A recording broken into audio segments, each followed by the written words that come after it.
gue bilang sama dia, Leo, ini kayaknya saya bakal kesiangan. Tolong kamu wakil. Oh lu kesiangannya udah tahu bakal kesiangan iya, ya? Gua luar biasa. Luar biasa. Ada orang begitu ya? Iya, jadi tolong wakilin saya dulu. Kamu untuk ada registrasi timbang badan. Oh masih Hendry. Nah patokannya orang. Itu dia, karena patokannya orang yang udah sering juara. Nah, itu ini dia. Si kampret 1 ya, nih ya patokan kita nih. Ini yang kedua kampret 2 nih. Ini udah menang PON nih. Ini kampret 3. Lu mau sampai kapan? Iya, padahal rasa lo tua di sini, lu menutup hal baru, sedangkan ini semua berkembang yang mengakibatkan industri fitness, industri bodybuilding kita tuh nggak berkembang gitu loh. Iya. Lu tuh harus keluar gitu. Oh ternyata begini. Oh di Indo nih jadul banget gitu.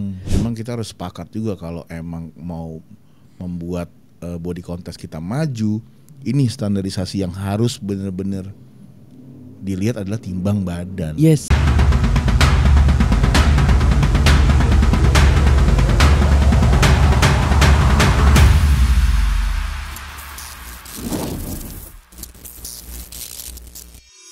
Oke guys, welcome back to Strong News, Strongman News kali ini.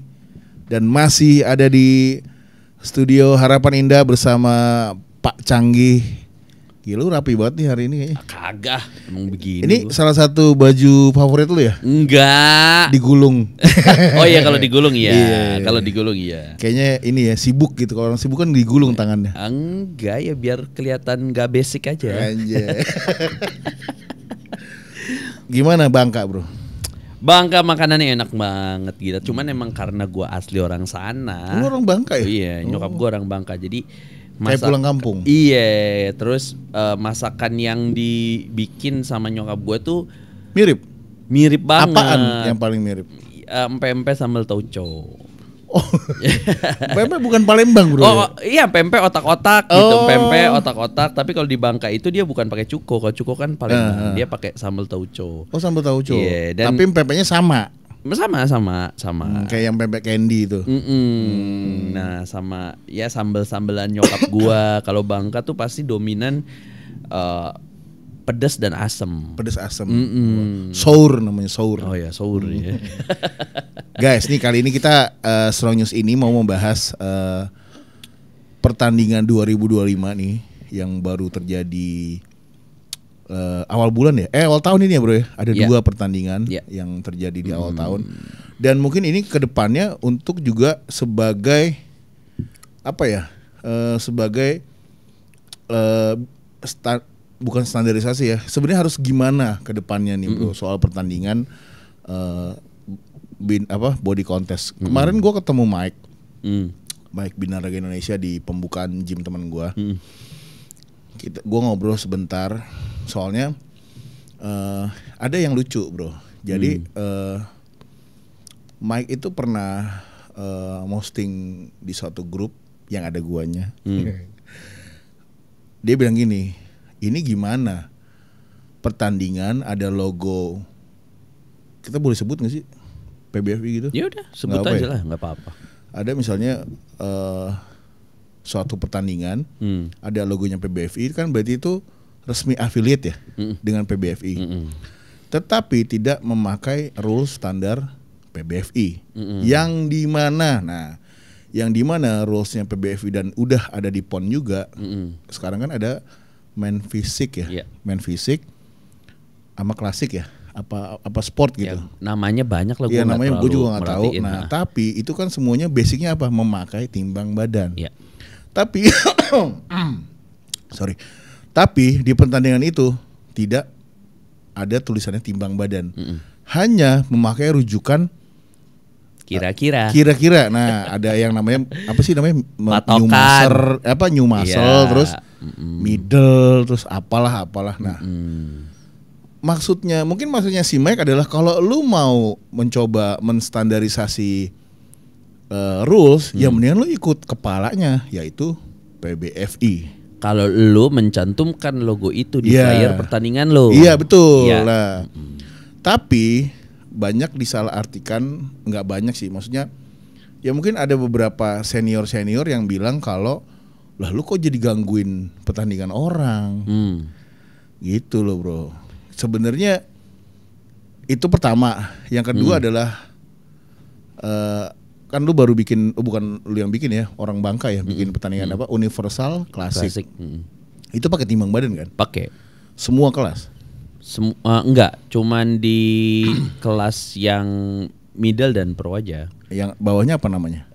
Beginner. Super beginner dan beginner. Itu enggak, karena itu jumping. Super beginner dan beginner itu sangat jumping. Jumping itu maksudnya kayak motor gitu. Iya, jadi ketahuan gitu. Ketahuan super beginner dan beginner, ototnya tuh ketahuan. Kayak super beginner tuh kita harus sepakati dulu sebelum pertandingan itu berlangsung kalau super beginner itu baby muscle.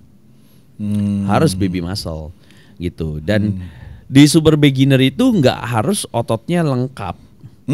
Maksudnya kanan kirinya ada nggak sama gitu? Ibaratnya lower backnya. Otot yang paling lengkap yang bisa kita nilai kan sebenarnya kan di lower back. Kita bisa lihat tuh struktur-strukturnya sudah sangat cukup ada atau enggak. Nah kalau di baby muscle tuh biasanya tuh cuman dia six pack. Ya dadanya nggak terlalu besar, cuman ada guratan dikit, ada bicepnya. Kita dinilai. Tapi six pack tajam. Iya, kita nilai dari kekeringan ototnya karena sama size-nya.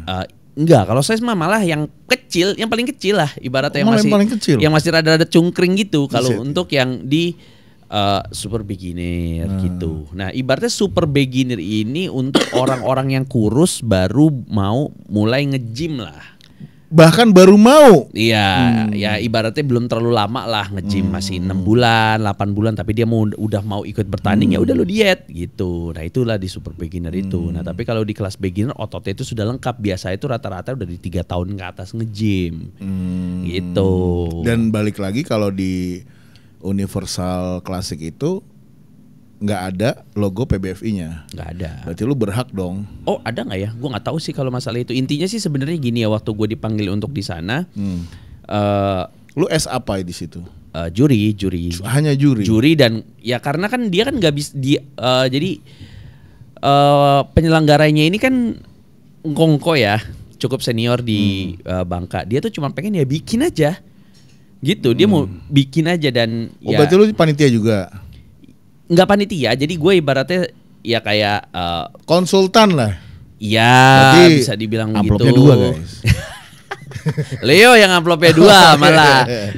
Dia mah. Dia yang amplopnya 2. Amplop semua. terus. Gitu, iya, jadi ya gue di situ cuman ibaratnya ngasih tahu aja. Kok begini dan iya gitu dan dia ya udah bikin aja. Dia bilang ya udah Bang Canggi atur aja lah gitu. Dan waktu itu kan gue ngomong sama Mike, bro, pas Mike ini ya, pas Mike pas itu event masih raw banget, gue bilang lu mau nggak jadi ini media partner?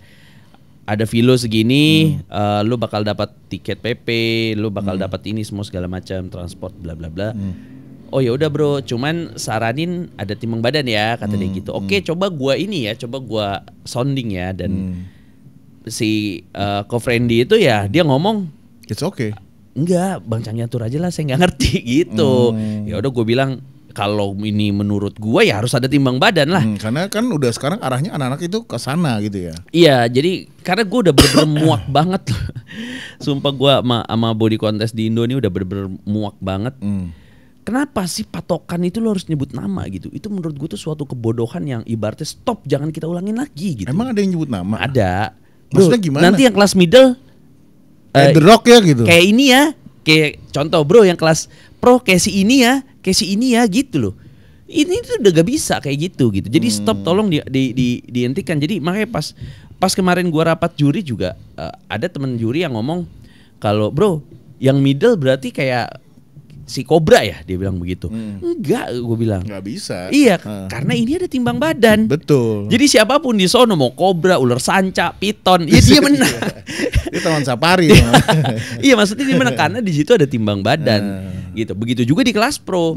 Gitu, nggak ada. Di kelas pro nanti kayak Dodi ya, kayak ini udah nggak ada. Itu please stop, jangan dipakai lagi. Itu menurut, apalagi kemarin kayak gue terus terang aja gue rada kecewa ketika ada event yang pakai logo itu, logo federasi PBFI, tapi hasil penilaiannya masih berdasarkan patokan atlet yang Aduh, gua mau ngomong kasar nih anjir. Oh jangan. Jadi ini kita menyambut Ramadan.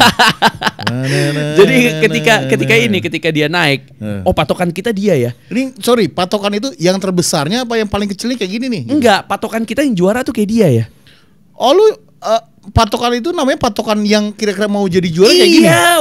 Kok bisa? Makanya what the fuck lu anjing gue kayak. Kalau gitu gue Sibam gak usah tanding dong. Enggak loh, kayak jadi gini. Lu memberikan sebuah patokan sama peserta. Iyalah, itu tolol gue bilang asli. Glodok bro. Gue masih ramah tuh. Iya, kalau pas gue di Bangka itu masih mending loh. Karena apa? Dia tidak membuat patokan orang yang bertanding. Jadi tim juri itu ngomong sama gue, bro patokan kita sih ini ya. Itu bukan orang yang kayak Kobra kan gak diikut event Bangka kan. Nah itu kan dia gak bertanding. Tapi gimana caranya lu ketika lu lagi ngejuri, lu nunjuk patokan kita dia ya. Kok bisa sih? Nah makanya gue bilang stop lah, tolong lah ya. Nih gue kasih tahu untuk lo semua, untuk para juri, mau PBFI, mau senior, junior, gue nggak peduli lah. Senior yang tolol juga banyak, senior yang cuman bacot doang juga banyak, gue nggak peduli anjir. Iya jadi karena lu hanya peduli dengan kaum duafa. Itu kita harus peduli. Oh iya. Hari Jumat kan? Oh iya, cari surga ya. Iya. Biarpun gak sholat Jumat kan lu. Kemarin sholat gak yo? Wah, gak gua udah lihat masa orang sholat Jumat postingannya jam 11.30 masih pakai kutang. Sholat jam 12.30 ya Leo ya di Bangka tuh. Lalu Oke, silakan lanjut. Ya. Jadi ketika lu mau memakai logo organisasi itu, ya jangan biarkan logo organisasi itu menjadi sebuah logo yang receh gitu. Ya lu harus mengikuti regulasi yang ada di organisasi itu, suka atau nggak suka. Kalau lu nggak mau mengikuti itu, lu nggak usah pakai itulah. Ngapain lu ada logo organisasi itu gitu. Itu keresahan gue. Dan yang berikutnya, stop, tolong hentikan untuk bikin body contest tanpa ada timbang badan, regulasi yang jelas gitu.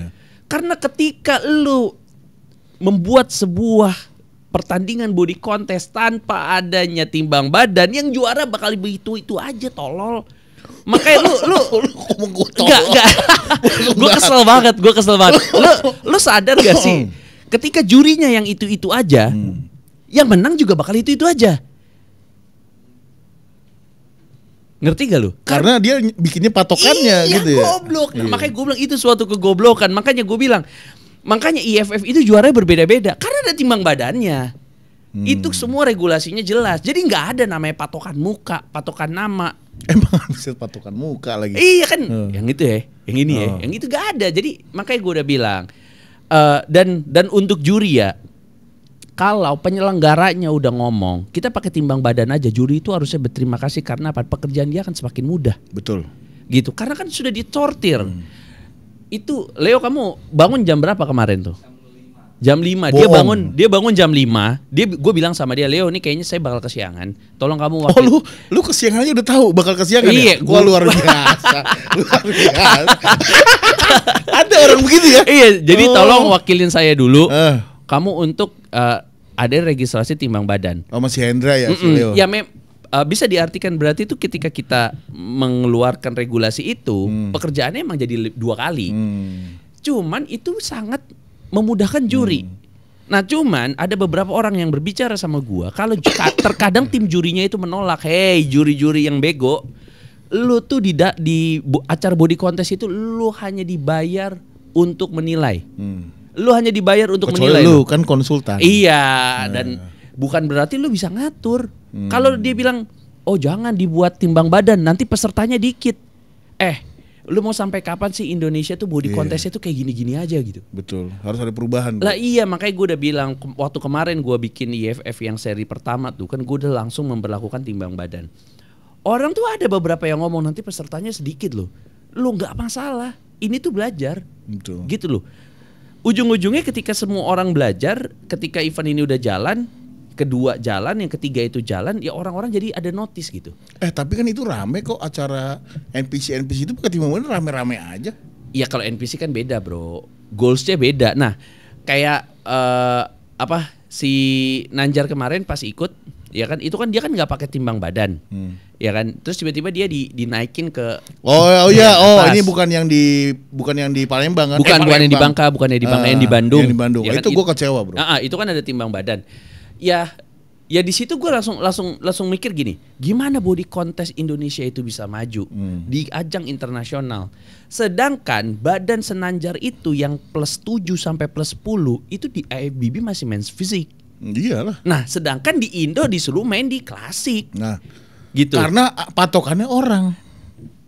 Itu dia, karena patokannya orang yang udah sering juara. Nah, itu ini dia. Si kampret 1 ya, nih ya patokan kita nih. Ini yang kedua kampret 2 nih. Ini udah menang PON nih. Ini kampret 3. Lu mau sampai kapan? Iya, padahal gitu, gini, yang gua kan dapat kabar, yo Anjar gua bisa juara 3. Itu naik kelas bang katanya, bukan di main fisik, di klasik. Loh kok bisa juara 2-nya si itu ya, John Jono. Kok si Anjar bisa sekelas sama John Jono, katanya dinaikin. Katanya Anjar kegedean. Loh, sekarang itu ada privilege buat Anjar dong, dengan badan dia yang gede dan kakinya yang mini. Iya. Untuk kaki main model kalau gue bilang. Jadi misalnya beratnya Anjar 80, mungkin 80-nya dia, 60-nya di badan. Iya, jadi gini loh, jadi jangan sampai nih juara-juara di Indonesia itu diramein sama orang yang itu-itu aja. Dan orang yang harusnya jadi raja juara di luar ya, itu di negeri sendiri nggak pernah menang. Karena apa? Regulasinya masih kayak tai gitu. Makanya intinya tuh sebenarnya gini, kita stop deh semua teman-teman fitness mania atau pengusaha, gym owner, bos suplemen yang mau bikin body contest, lo harus menempatkan timbang badan itu sebagai peraturan utama. Lo bikin aja plus 5 ya kan untuk middle muscle. Plus 10 untuk yang pro muscle. Udah selesai. Kalau lu mau main men's misalnya klasik gitu kan, men's athletic fisik lah namanya atau semua gitu kan. Ya lu keluarin lagi plus 10 sampai plus 12. Itu pro-nya. Iya, patokannya tuh tetap di plus 5 sampai plus 7 untuk middle, plus 7 sampai plus 10 untuk pro muscle. Kalau untuk men's fisik, atletik atau apalah gitu, itu plus 10 sampai plus 12. Jadi di setiap singkup berat badan itu ada kelasnya. Nah, ketika dia udah mengikuti regulasi itu, di panggung itu akan muncul juara-juara baru. Iya, karena udah nggak ada patokan si ini. Nah, dia dan adil, udah sesuai dengan beratnya. Yes, makanya itu gue bilang, lu pada kenapa sih? Makanya gue bilang, ini orang-orang yang masih jadi juri ya, yang berdasarkan kira-kira, lu harus keluar, lu harus main, harus nonton di event IFBB, entah tuh di Thailand, Malaysia atau kayak gimana. Lu belajar deh, gitu. Lu jangan ngerasa lu senior, ngerasa lu tua di sini, lu menutup hal baru, sedangkan ini semua berkembang yang mengakibatkan industri fitness, industri bodybuilding kita tuh nggak berkembang gitu loh. Iya. Lu tuh harus keluar gitu. Oh ternyata begini. Oh di Indo nih jadul banget gitu. Karena gue kesel banget kalau namanya body contest tuh patokannya tuh peserta tuh anjir banget sih. Itu goblok sih Ansi. Sumpah. Terus yang lucunya kan misalnya ini kalau ini gue ya, point of view gue nih guys ya. Misalnya si Anjar kegedean untuk kelas yang middle lah namanya. Dinaikin ke pro. Toh juga di middle itu ngepus binaraga juga kok. Iya, makanya gue kecuali yang cuman gitu-gitu tuh. Iya, jadi gimana ya kayak oke lah kalau ini belum lagi kita bahas masalah pro kontra untuk posing. Kan ada yang pro kontra kalau yang IFBB banget, ngecengin muscular pose. Lucu gitu, muscular pose lucu, masa muscular pakai celana pantai gitu kan. Kita nggak usah ngeributin hal kayak gitu dulu deh, karena menurut gua itu mah itu part of a show. Iya, bagian hiburan dan fundamental pertandingannya. Lu tuh maunya kayak gimana gitu kan? Kalau menurut gua untuk kayak bodybuilding pose, ibaratnya muscular pose itu sama sekali nggak masalah karena sebenarnya itu seru, gitu kan. Kita tuh harus gimmick lah, ya gitu kan. Nah, yang paling krusial ini yang halus lo ributin ini bukan masalah pose goblok, masalah gimana caranya size itu dari satu peserta ke peserta yang lain itu semuanya tuh size-nya tuh beda-beda tipis. Itu yang harus kita sepakati bersama gitu.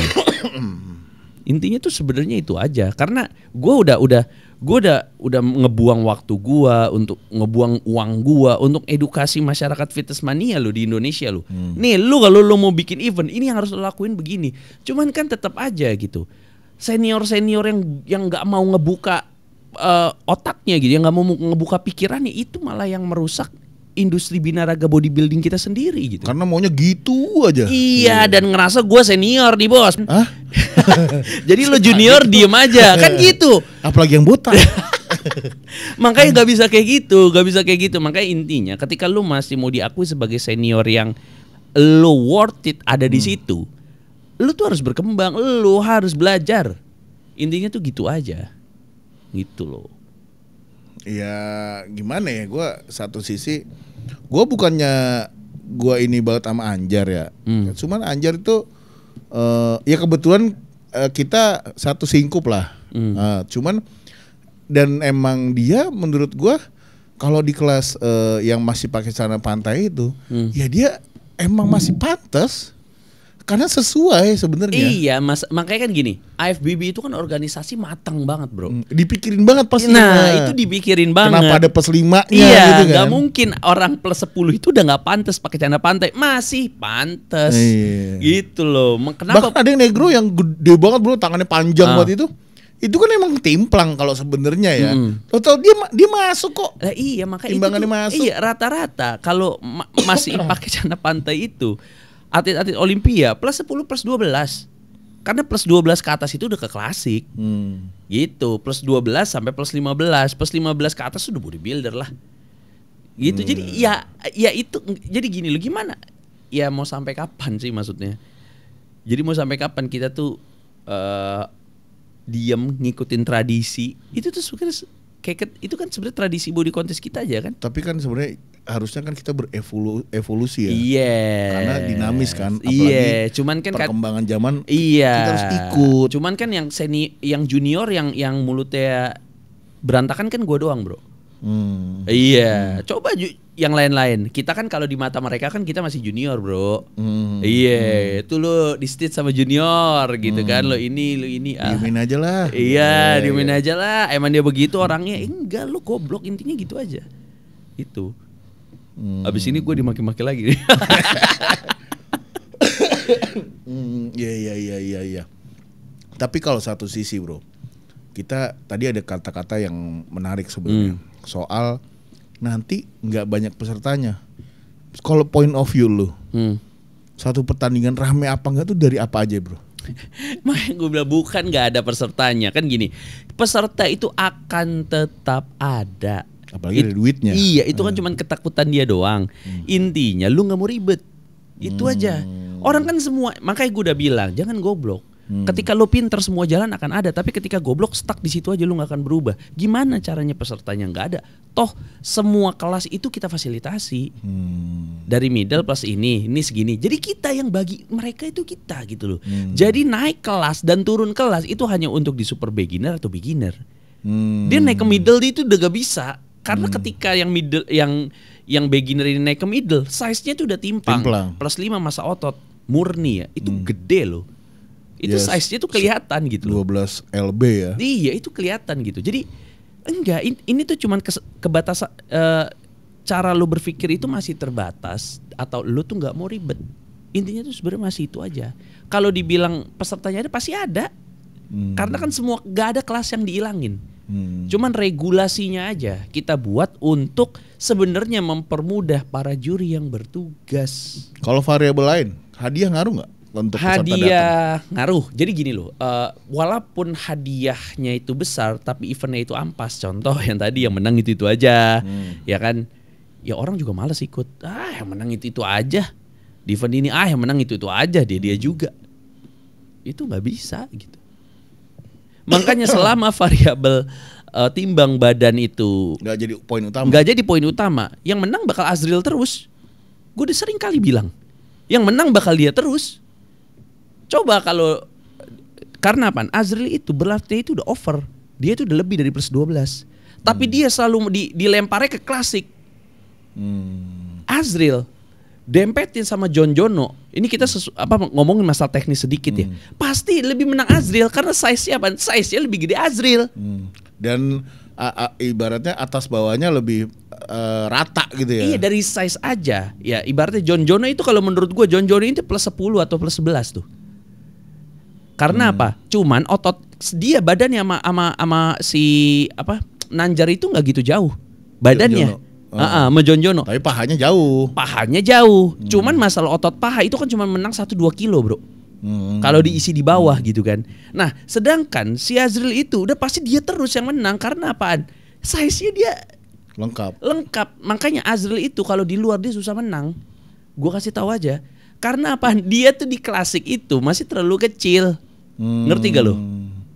Dia ini ada si Azrilnya ada di kelas yang kalau ngomongnya itu kayak di kondisi yang tanggung sebenarnya. Kentang ya. Kentang. Lu harus gede-gede sekalian lo.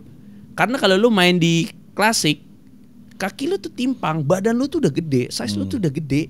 Bisa binaraga sih dia. Iya, dia udah bodybuilding udah 212 lah itu. Size-nya makanya gue bilang, lu mau sampai kapanpun yang menang akan dia doang. Apa lo tega setiap kejuaraan yang menang tuh bakal dia doang? Itu loh, makanya come on bro, woi, yang tua-tua.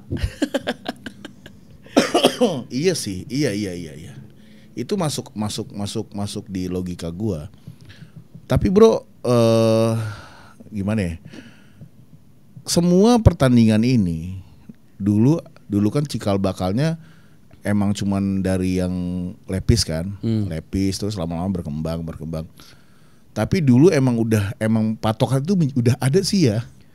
Iya, cuman soalnya di pamfletnya aja ada gambarnya, bro. Benar, gini bro. Kalau gue, iya makanya sebenarnya tanpa gambar. Nah, ini tanpa gambar ya. Tanpa gambar, jika ada timbang badan, gambar itu nggak usah kepake, nggak masalah. Hanya menjadi poster aja. Iya, nah makanya sebenarnya kan dan regulasi seperti ini nih harus dirubah sama orang tuh yang benar-benar punya kemampuan untuk merubah itu, bro. Ya kita ini, kita punya punya biaya, kita punya event, ya kan, kita punya platform lah ibaratnya untuk kita bersuara. Ya yang bisa tuh kita ini, dan kita punya prestasi, gitu kan. Kita terbukti untuk bisa udah beberapa kali juga ngikutin kegiatan itu. Kalau anak fitness biasa mah, dan punya nyali untuk melawan senior. Tirani. Iya. Ya kalau anak-anak biasa mah nggak berani lah, bro. Emang berani dia ngomong kebijakan seniornya itu bego? Enggak ada yang berani. Iya. Karena emang harus ada yang dibukain sih matanya. Ya semoga sih pengusaha-pengusaha atau suplemen itu juga mulai memikirkan standarisasi ini. Enggak, sebenarnya kan akan sayang nih. Kayak misalnya contoh, lu kan ketemu Pak yang di Bangka tuh. Nah, Pak yang di Bangka bilang, udah atur aja Mas Canggih, saya nggak ngerti. Nah, itu ketemunya elu. Nah, kalau ketemu orang yang masih konvensional, yang menang dia lagi. Iya, gitu. Iya, itu apa ya, sayang banget gitu loh. Dan sedangkan sebenarnya yang bermain di body contest Indonesia ini banyak orang, mukanya sih banyak banget. Yang menang mukanya banyak kan. Yang menang itu aja tapi kan. Iya makanya. Karena ya itu patokannya adalah peserta yang bermain di situ. Itu menurut gue gopit. Kalau pas Siafa itu ada kan? Ya ada timbang badan kan? Ada. Makanya yang menang yang kumisan tuh yang ganteng. Iya, semua ada. Pemain baru. Kalau masalah itu semua ada. Event yang mau gue juriin itu semenjak ada JIFF itu harus timbang badan. Intinya tuh itu. Supaya apaan? Supaya yang menang tuh nggak itu aja. Itu. Benar. Jadi emang kita harus sepakat juga kalau emang mau membuat body contest kita maju, ini standarisasi yang harus benar-benar dilihat adalah timbang badan. Yes, itu mau juara mau event tarkam mau event yang ibaratnya kabupaten, ya, kelas skala logonya. Skala nasional atau apalagi ada logonya. Ya haruslah. Ya mungkin satu sisi ya itu menarik orang daftar dengan gitu aja, nggak ribet-ribet dia harus diet misalnya. Maksudnya ada batasan berat badan dia gitu. Itu kan agak diribetkan ya mungkin ya dari sisi pemainnya. Ini kan bebas aja. Yang penting badan gue kira-kira kayak mana nih. Nah gitu mungkin ya. Cuman ternyata hal itu udah kuno. Iya nggak bro? Sedangkan kita emang membutuhkan orang-orang yang juara-juara baru yang akan menggantikan orang yang senior-senior yang udah ya kayak Fanny Fuad yang udah Olimpia kan harusnya jenjangnya kan ke arah sana ya. Iya. Kayak Azril itu bisa bro kayak Fanny Fuad bro. Ya kalau kakinya bisa ini, kalau Azril nih atasnya kan bagus banget bro. Cuman kan kalau untuk di klasik ke atas tuh yang dinilai tuh nggak cuma atas, proporsional bro. Proporsional bisa nggak menurut lo? Menurut gua Azril ini sedang tidak dalam keadaan proporsional karena atasnya itu nggak ngejar bawahnya. Gitu. Balik. Iya dong, atasnya nggak ngejar bawahnya. Oh bawahnya Azril gede banget? Enggak. Oh sorry. Iya kebalik namanya. Bawahnya nggak ngejar atasnya gitu. Karena atasnya itu Azril bagus banget. Gede banget. Lu nggak ngeliat itu backnya setebel itu. Kalau dia bisa dia kayak Fuad. Bisa. Enggak sih, gue bilang Azril itu lebih gede dari Fuad loh. Iya maksudnya iya, gak bisa. Dia tuh main udah di 212. Azril itu main di 212. Dia tuh udah gede banget. Nggak bisa. Itu badannya itu atasnya tuh udah otot semua. Makanya ketika dia main di sini di kelas pro, di kelas klasik, dia itu auto win. Kan dia auto win, bro. Karena kan nggak ada regulasi timbang badan di situ. Karena kan dia paling tinggi dan dia paling gede. Gitu. Beda cerita kalau dia pendek. Dia pendek. Menurut dari visual, kakinya itu kurang bagus. Dia bisa langsung, oh ini badan-badan binaraga nih. Tapi kalau dia tinggi, ya kan dari visual ruasnya itu panjang-panjang, dia masih bisa menang di situ. Makanya gue udah bilang, ya itu pasti dia lagi yang menang, gitu. Apalagi jurinya yang ya, parah banget. Iya. Lu kemarin ngapain ke lembaga penjamin keuangan? Salah ya? BPKN. Enggak, apa namanya? Iya BPKN. Lembaga. Badan Perlindungan Konsumen Nasional. Di mana itu bro? Di Gondang Dia. Cikini ke Gondang Dia. Jauh ya main lu sekarang? Macet tuh. Daerah macet. Itu ngapain bro? Gua ngaduin 2 produk yang menurut gua ini harus dikasih paham nih orang ini nih.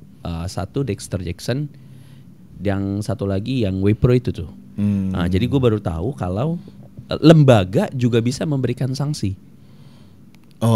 Jadi bukannya harusnya bukan harus ke BPOM, enggak? Bukan. Jadi gini, kita tuh bisa ngadu lapor ke kepolisian, bisa ke Badan Perlindungan Konsumen Nasional. Karena lu konsumen. Karena gue konsumen, gitu. Nah, ketika gue ke BPKN itu ternyata sama kita ngeberi laporan ke kepolisian. Kita di BAP ditanya buktinya mana, bukti pembeliannya apa gimana segala macam bla bla bla bla bla. Dan BPKN ini lebih cepat. Lebih cepat kerjanya kalau menurut gua dari yang gua tangkap kemarin. Dia lebih cepat daripada kepolisian. Gitu. Karena emang aduannya sedikit atau gimana? Nggak mungkin sedikit, pasti banyak. Jadi banyak yang orang mencret. Iya, jadi kemarin gue seneng banget gue ditemuin sama salah satu kepala advokasinya. Itu menurut gue makasih banget. Udah janjian? Udah janjian. Jadi makasih banget nih Pak Fitra. Jadi gue ngerasa, loh itu bukan nama belakang bukan namanya Fitra. Kan orangnya dia doang. Depan. Jadi gue diterima dengan sangat baik ya kan, langsung di BAP wawancara, laporan ya kan, langsung keluar juga bukti aduan gue. Dan dia langsung bilang apa yang mau gua sampaikan dan apa harapan, ibaratnya penggantian apa yang gua mau terima. Ya gue di situ cuman bilang lu berbenah aja masalah ini. Cuman gue sebenarnya cuma mau ngasih paham doang ini orang, bro. Oh, lu nggak bisa ganti rugi secara material? Cuman dari BPKN itu memang dia wajib mengganti kerugian bapak gitu. Jadi yang belum beli misalnya di merchant itu. Ya, sesuai dengan ini sesuai dengan apa namanya yang lu beli, yang gue beli gitu kan. Terus apalagi yang diharapkan? Gue bilang lo berbenah. Gue bilang ini orang, gue bilang gue tuh banyak ngecek, tapi ketika ini produk ini bermasalah, dia silent, dia diem aja, gue bakal skip, gue bakal ke produk yang selanjutnya, produk selanjutnya. Nah kenapa gue ibaratnya tegas banget, keras banget sama 2 produk ini? Karena menurut gue nih ownernya kan ngelawak. Lo jual gue beli kan katanya gitu, ya kan, ya udah lo jual gue beli, gue ikutin lo sampai mana, kan gue udah bilang gue nggak akan berhenti. Intinya kan gitu, gue nggak bakal berhenti dan gue nggak takut. Ya ibaratnya lo punya backingan jenderal kayak atau apa segala macam, gue nggak takut gitu. Gue bakal terus jalan sampai ibaratnya gue ketemu sama lo di suatu meja dan gue mau goblokin lo aja, itu aja intinya. Kalau lo ada jenderalnya atau bapak lo jenderalnya, gue cuma mau kenalan sama nih jenderal doang. Lo tahu nggak anak lo begini? Lo tau nggak anak lo main barang begini nih, gitu. Ketika dia bilang, oh ya udah tahu, ya udah gue cabut, udah selesai gitu aja. Oh lu cuma mau gitu doang ya? Iya. Dan pastinya kan, ya itu berbenah lah. Intinya tuh sebenarnya itu aja. Lu kasihan lah sama orang. Lu nggak takut dibilang, pertama lu suruhan orang, kedua lu nggak ada kerjaan lain ya? Lu nggak takut orang ngomong gitu? Nggak apa-apa sih. Kalau gue sih nggak masalah sih orang ngomong gitu. Gue tipe orang yang nggak peduli orang mau ngomong apa. Lo kalau emang ternyata kerjaannya begini ya, nggak juga. Nggak juga. Maksud gue, kan itu pasti ada omongan gitu bro. Pastilah ada di antara anak fitness itu satu sisi, yaitu ibarat sebuah ini ya, sebuah keputusan atau semua pengambilan keputusan kan ada orang lihat dari sisi baiknya, tapi kan sisi nyinyirnya ada juga pasti kan. Ya kalau gue bilang gue ini pengen semua penjual suplemen ini benar, terlalu katanya naif. Too good to be true, ya kan. Terdengar naif. Terdengar gitu naif, ya kan. Cuman kalau ternyata gue maunya begitu gimana? Gitu loh. Gue nggak nyari duit kan. Kalau bisa kalau kemarin gue setiap di BAP, setiap gue tanyain pas gue ngelakukan LP, maksud dan tujuannya itu apa? Gue cuman mau dia bebenah itu doang. Makanya gue tuh sangat jauh banget yang kan gue kan kadang dikait-kaitkan sama Doktip bro. Jangan kayak Doktip suplemen ini, enggak. Gue tuh beda banget sama Doktip. Satu, gue udah ngelakuin ini tuh dari tahun 2023. Mungkin kedengarannya nyaring karena baru di up sama DC, gitu. Dan yang kedua, gue tuh nggak ada mau cetan drama lah atau apalah atau segala macam lah. Beberapa brand besar yang pernah punya masalah sama gue nggak pernah tuh drama-drama atau gimana. Lo mau ketemu sama gue ya udah oke. Semua yang ketemu sama gue rata-rata dia kaget karena gue cuma lo bebenah dah. Itu doang. Nggak ada. Ya bisa kali kalau nanti mau ngelebihin ya bisa. Nggak ada, gue nggak kayak gitu orangnya anjir. Enggak. Makanya jadi lu seneng nyuruh orang bebenah. Ya bebenah nih nyetrika. Beres-beres rumah. Itu kan bebenah. Ya enggak, maksudnya lu gini loh. Ini kan fitness ini kan kita ada di suatu komunitas yang unik. Kita bukan cuman dapat sehat doang. Kita dapat looks yang bagus dan menurut gua ini berarti banget gitu. Jangan sampai kita ini fitness mau mengharapkan looks yang bagus, ya kan, mau mengharapkan sehat, tapi kita nggak mendapatkan sehatnya. Karena apa yang kita konsumsi itu tidak menyehatkan kita. Dalam arti kata, lu minum whey protein isinya gula. Lu mengharap itu whey protein isinya itu cuman skim milk. Jadi ini sisi idealis lu yang tergores ceritanya ya. Iya, dan gue ini sama sekali nggak masalah ketika gue up sebuah produk yang undernutrisi, dia diem aja, ngerti gak? Gue sama sekali nggak masalah tuh. Tapi kalau lu nyolot, waduh, bro, lu mau senior ke, junior ke, anak tentara ke, anak polisi, lu mau ngomong baik-baik apa adu pukul? Berani gue, karena gue kesel banget anjir. Gue ngelihat dia tuh, ngelihat orang-orang mereka ini, lu tuh udah ada indikasi untuk nipu orang bos. Tapi lu ngeyel gitu loh. Lu ngeyel, lu udah dikasihkan setiap kali gue melakukan tes lab yang gak sesuai, gue tuh selalu ngomong kalau lu mau klarifikasi silahkan. Tapi lu malah nyolot. Makanya gue bilang nih orang rada-rada lain ini. Itu. Karena mungkin ya satu sisi dia meyakini dirinya ada yang benar, lu ngapain gitu. Enggak lah, gini loh. Benar ataupun salah, pemilik brand atau pemilik sebuah produk suplemen harus menerima komplain dengan cara yang baik. Oh, maksud lu ini part of resiko dia? Iya, karena kan gue kan bagian dari customer. Jangan customer yang lu jangan kayak Cimehong anjir. Lu kan masih pada muda. Lo gak tahu. Lu kan masih pada muda. Jadi Cimehong yang ramai di TikTok itu. Jadi dia jualan apa namanya kue. Tiba-tiba di dalamnya itu ada serangganya. Nah, Cimehong ini malah nyalahin yang review, lu mau ngejelek-jelekin dagangan gua lo ya, lu begini. Lu jangan kayak dia ketika. Oh, jadi dagangan dia di up orang. Di up orang, nih ada serangganya nih. Ketika lu dagangan lu itu ada yang ada yang bermasalah, lu tanggapi komplainan dia. Intinya tuh dengan baik. Bukan lu mencak-mencak, bukan lu kan pasti pada muda. Ini kan rata-rata kan bos penjual suplemen itu masih muda-muda, Bro. Ya kan? Atau gini, Bro. Coba misalnya di salah satu brand itu nanti yang lu terus akan cek, tiba-tiba ada brand gua. Aji Parma misalnya. Ya, wih, kok Parma? Kok Aji Parma? Aji Nutrition ya. Oke. Ternyata gulanya tinggi banget. Aji, Aji, lu bebenah deh, gini. Terus akhirnya gue tahu kesalahan gue nih. Wah iya, gue ternyata udah bohongin orang nih. Terus gue DM lu atau gue gimana caranya gue bisa ngontak lu. Bro Canggih, oke, gue akui gue salah. Itu emang terjadi error dengan alasan R&D lu lah atau apalah. Oke lah, gue ngaku salah dan gue harus apa supaya bisa menjadi kedepannya lebih baik lagi. Ya udah, recall produk lu lah. Itu aja. Iya, recall aja produk lu. Recall produk lu ganti uang reseller lu. Karena apa? Ketika gue meng-up suatu brand, yang paling dirugikan pertama adalah reseller lu. Karena udah bayar yang udah di depan nyetok, ya? Yang udah nyetok barang lu. Karena apa? Itu pasti penjualan jadi mandek. Tapi kalau gue masih jual nggak apa-apa kan? Setelah gue ngomong kayak gitu?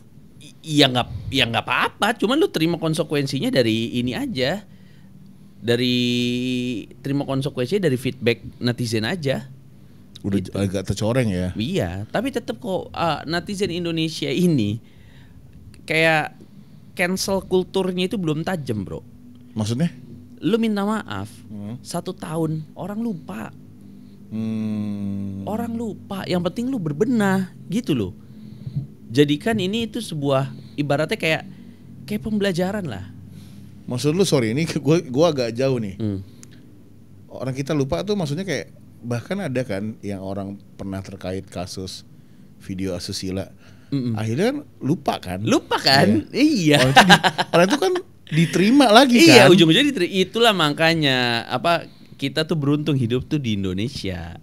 Gitu. Jadi tuh skandal-skandal kayak gitu ya akan lupa. Makanya ketika gua kan manage karyawan kan lumayan banyak ya.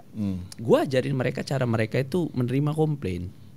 Kalau lu dikomplain sama customer sama member, satu, lu selesaikan dengan kata maaf dulu. Oh iya, di depannya ya? Iya. Maaf ya, maaf kak, maaf gak. Maaf itu untuk di Indonesia itu magic words kalau gue bilang. Jadi itu tuh kayak kata-kata ajaib yang bisa nurunin emosi orang. Jadi ada gak orang yang ngomong gini, nih misalnya gue sama lu ya, bro sorry nih bro, misalnya gue nabrakin mobil lu. Nah itu lu, gue udah sedikit termaafkan tuh. Ya intinya daripada bro, mobil lu gue tabrak nih tadi, gue ganti ya. Ya intinya kan itu kan masalah pemilihan kata-kata aja. Cuman kata-kata maaf itu, bro maaf ya tadi gue iniin mobil lu nih gitu. Gue harus gimana ya gitu. Ya intinya tuh sebenarnya ketika lu dapat komplain, lu harus terima itu dengan cara yang baik. Intinya tuh sebenarnya gitu. Kalau yang Dexter Jackson ini kan ngolok-ngolok gua, bilang gua Yahudi waktu itu. Kalau dia mau lapor ya udah silakan. Kita ikutin aja. Ya udah gua lapor lah anjir. Nah, kalau yang satu ini kan malah makin kocak. Dia bilang malah barang kita tuh ngepam ya, lu makan gula, minum gula ya lu ngepam lah. Itu jadi ya mau gua kasih pelajaran lah ini orang. Kalau ini untuk pelajaran ketika lu nanti berikutnya menerima komplain, lu nggak bisa gituin orang. Gua aja digituin, bro. Gua aja digituin, apalagi orang-orang yang fitness mania yang cere-cere, yang nggak ada followernya yang nggak ada apa yang dia komplain gitu. Ya, berarti kalau ada orang yang bilang, "Bang, gue minum susu lu mencret," itu bisa aja dicuekin dong ya? Ya iyalah. Ya karena dia tidak bisa menerima komplain dengan baik gitu loh. Dia kok nggak dia bilang, "Ya lu masuk angin kali." Iya harusnya kan dijelasin dulu. Kalau lo mencret Kak, mungkin lo kena apa ada angin duduk. Angin duduk. Laktos intoleran gitu. Harusnya kalau lo punya laktos intoleran lo make produk yang free laktos. Itu kan cara kita menerima komplain, Bro. Bukan lo mau jatuhin produk gua lo ya. Bukan begitu kan. Gitu. Dan dia tuh yang ngerasa ya gimana ya, kayak ya gue juga bingung juga ya. Intinya aneh-aneh lah orang-orang itu nangkepin komplainnya, makanya itu yang bikin gue kesel itu aja sih. Berarti lu kalau dimakan di restoran suka komplain nggak, Bro? Enggak. Gue tipe orang yang gini loh. Gue tuh lebih bisa memaafkan untuk gue sendiri dibandingkan untuk khalayak orang banyak. Oh. Jadi kalau lu udah melakukan sesuatu kesalahan yang masif, banyak orang yang dirugikan, gue tuh ngerasa, iya, lu kok tega sih gitu loh. Lu kok tega. Tapi gue beberapa kali gue makan, misalnya makan bakmi ada ulet daunnya, gue singkirin, gue ini lagi. Oh enggak, lu nggak perlu bilang apa-apa gitu? Enggak. Gitu. Oh, ya kalau ada lalat gue ngomong lah, Mas ini ada lalatnya. Gitu. Sama dia diganti ya, tapi 2 mangkok lagi. Enggak sampai tapi nggak sampai gue marah-marah.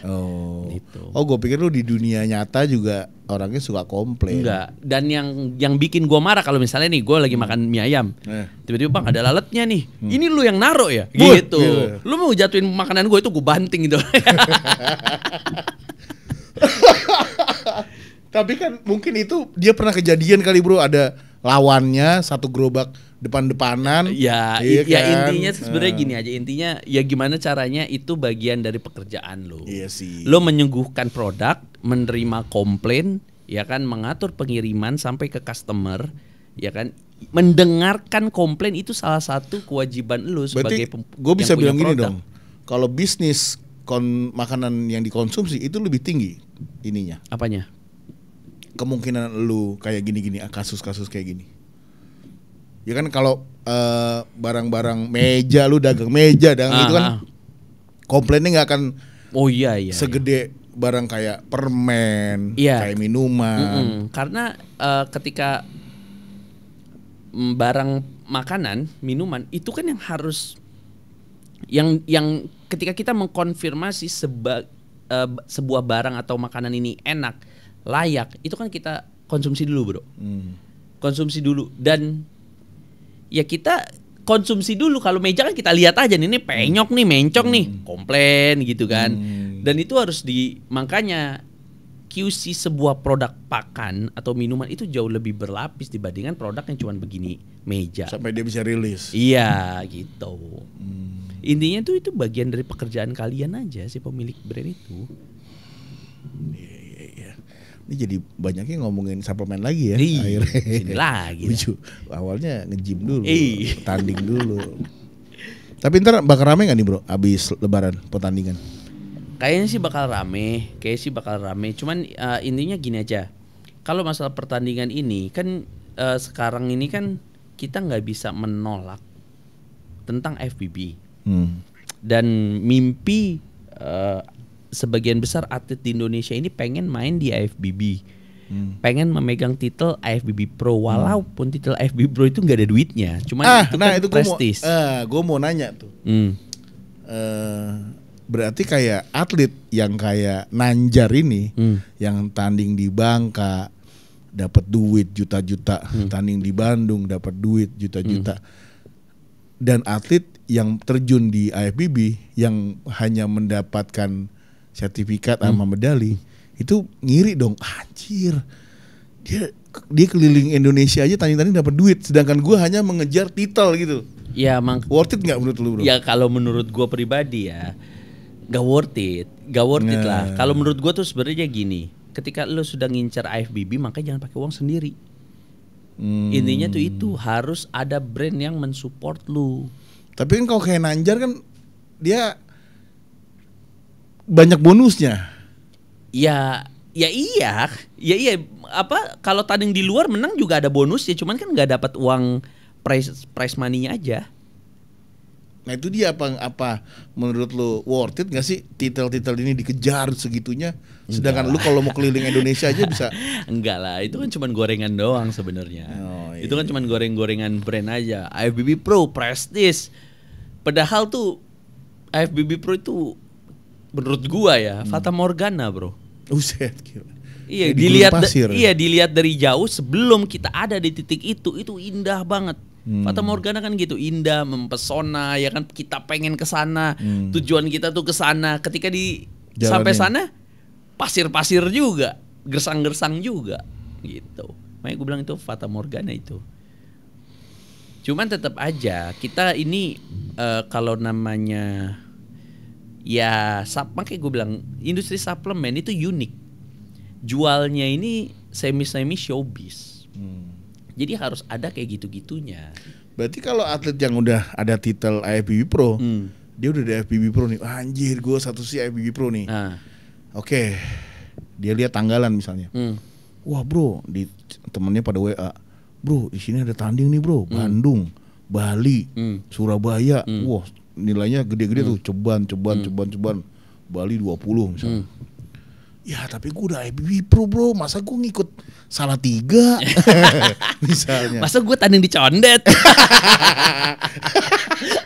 Iya, tapi kan 20 juta, 5 juta, 8 juta.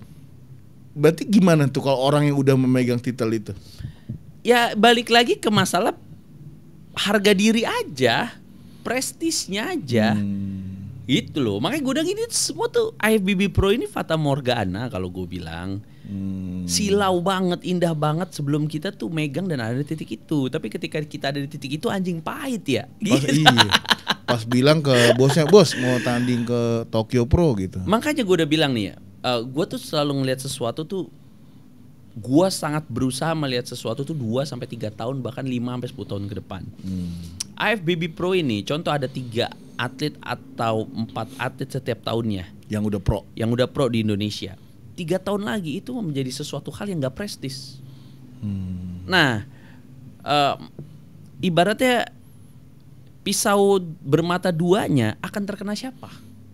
Brandnya kah atau atletnya kah? Ayo menurut lu bakal kena siapa? Atlet lah. Iya, atlet lah. Ketika lu udah megang IFBB Pro, ya ibaratnya contoh nih saya atlet IFBB Pro. Kalau si Fendi kan konsultasi otot kan gitu ya. Nah, kalau dia FBB Pro, ayo yang mau kontrak gua FBB Pro nih gitu kan. Untuk saat ini mungkin ada beberapa bos yang bilang oke, karena lu FBB Pro, salary lu 10 juta, uang makan lu 5 juta, uang PID lu 5 juta. Total 20 juta ya. Itu sekarang bisa. Coba kalau ada banyak atlet yang saya FBB Pro, ayo kontrak saya FBB Pro gitu. Mana ada lagi orang yang mau bayar segitu? Ujung-ujungnya IFBB Pro ini 5 tahun lagi itu menjadi sesuatu hal yang common aja. Nah makanya gue udah bilang sama atlet-atlet di Indonesia nih, please lu jangan goblok, jangan sampai lu ngejilat pantat bos lu. Sampai lu lupa kalau waktu itu akan meninggalkan lu. Karena di setiap waktu itu pasti ada orangnya. Setiap orang pasti ada waktunya. Gitu, gimana caranya? Makanya gue dukung banget Chris Putro waktu itu jualan baju. Akhirnya dia realize ya. Iya, karena apa? 10 tahun ke depan IFBB Pro lu tuh ya udah gitu loh.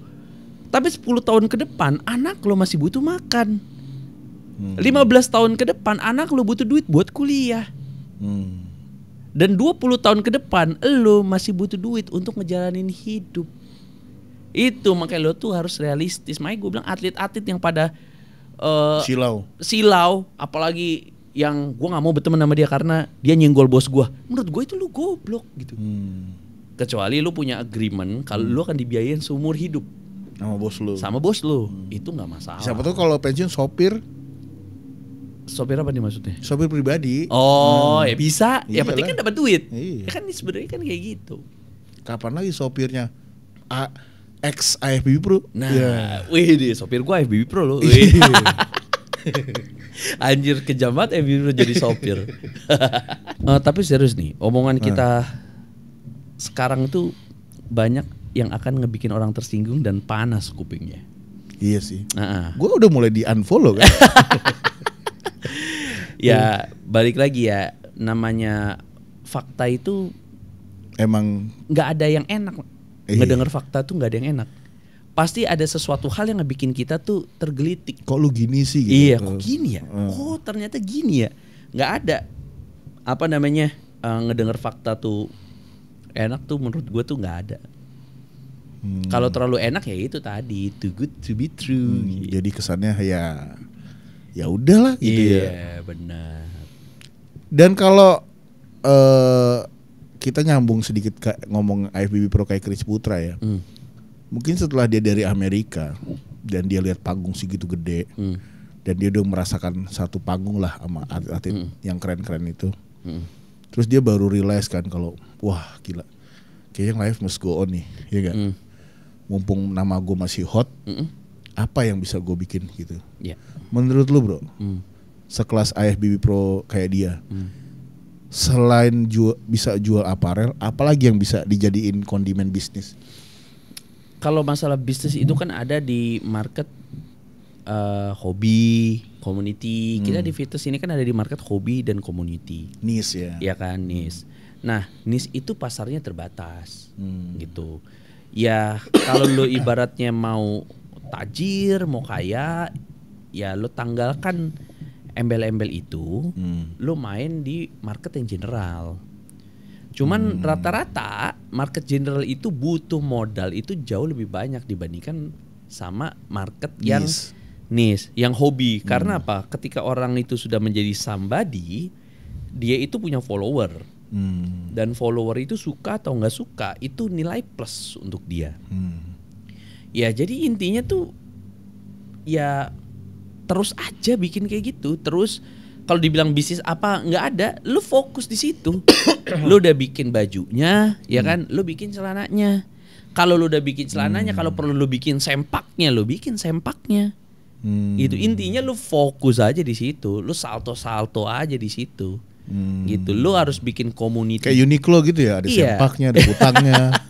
Jangan sampai customer itu cuman jadi seorang customer. Jadikan itu customer itu sebagai community lu.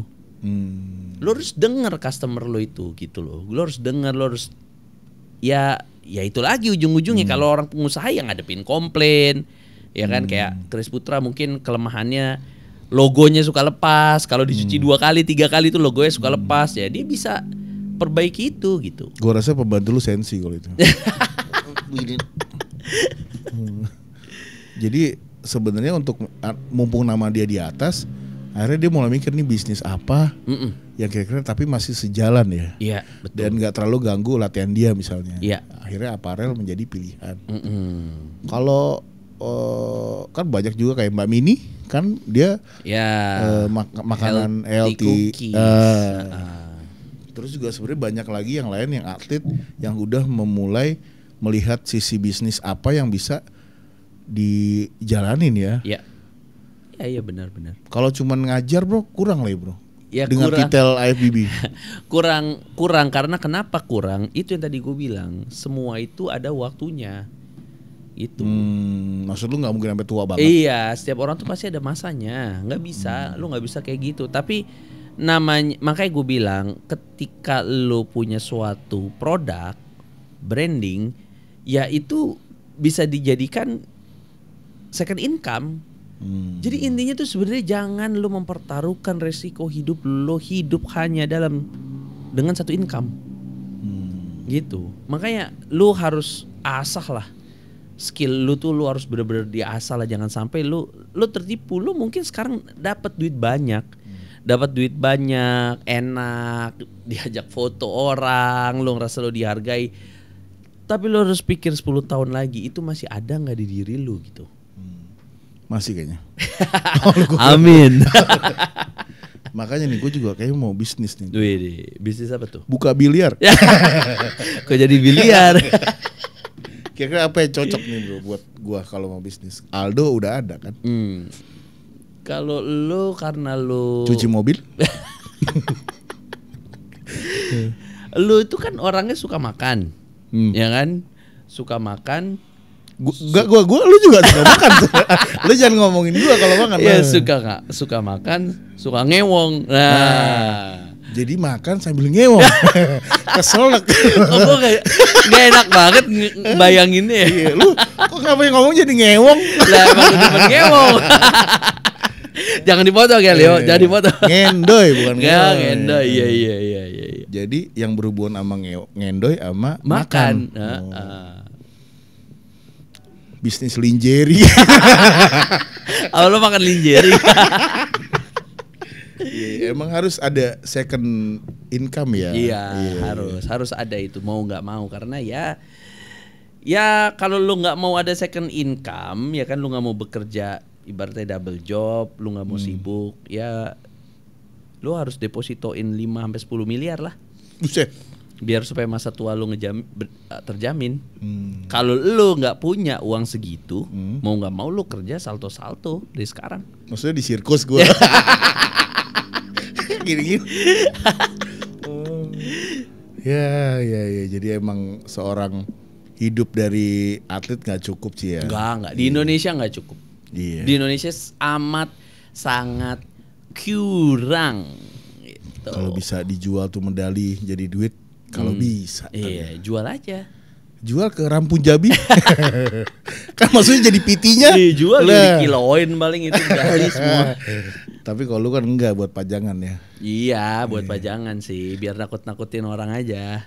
Buat validasi yang datang ya enggak? Iya. Ternyata Mas Cagi ikut manjat pinang juga. Ya itu bro. Kita ngomongin pertandingan nih, semoga nih ya ini didengar sama orang-orang yang mau bikin pertandingan nih. Kan masih banyak nih. April puasa ya. Mei, Juni sampai Desember. EIC juga ada, terus, IFF juga. Oh ya satu lagi nih. Kalau bisa, jurinya adalah kalau berapa orangnya ada nggak standarnya? Harus 3, 5, ganjil. 7 ya. Dan kalau bisa jurinya itu kayak makan korma ya. Harus ganjil. Iya, kalau bisa jurinya itu jangan atlet-atlet yang masih aktif untuk bertanding. Oh, jadi setuju gue. Iya. Oh iya, jangan. Tapi kalau dia kredibel kan? Iya gini. Jurinya itu jangan berada di satu circle yang sama. Gitu. Maksudnya? Nge-gymnya bareng gitu? Iya, circle yang sama. Misalnya gua, lu, Leo, gitu. Jangan untuk netralitasnya. Sesama ininya. Untuk ngejaga netralitasnya. Kita nggak nge-gymnya bareng tapi biliarnya bareng. Iya. Jadi itu ya. Angkanya harus ganjil, orangnya bukan atlet aktif dan bukan dalam satu circle. Catat tuh guys ya. Aduh. Ini udah mau puasa, gimana persiapan lo? Udah beli marjan? Kan ini akan tayang 2 hari. Tiap hari gue juga puasa 16 sampai 18 jam. Iya, tiap hari gue. Salah nanya nih soalnya calon tabib. Anjir. Tapi Habib. Oke guys, itu dia ya pertandingan 2025. Kita mengharapkan ini akan menjadi dasar patokannya sebagai regulasi adalah timbang badan. Oke? Jangan lupa timbang. Ini berarti kayak jargon posyandu bro. Oke. Timbang badan. Iya, timbang badan. Harus adil, jujur dan adil. Jurdil. Dan siapapun yang menang kalian harus terima ya. Kayak lu aja Anjar kalah kan nggak sedih kan? Enggak lah. Lah orang dibeliin telur. Menurut gua kecil itu hal-hal begitu. Ya anjay. Oke. Guys, selamat berpuasa. Semoga tahun ini puasanya lancar dan apa lagi ya? Lancar, puasanya lancar, ada ibadahnya ya. Diterima. Semoga diterima ibadahnya. Sama kita mulai sholat Jumat guys. Oke? See you and we close this.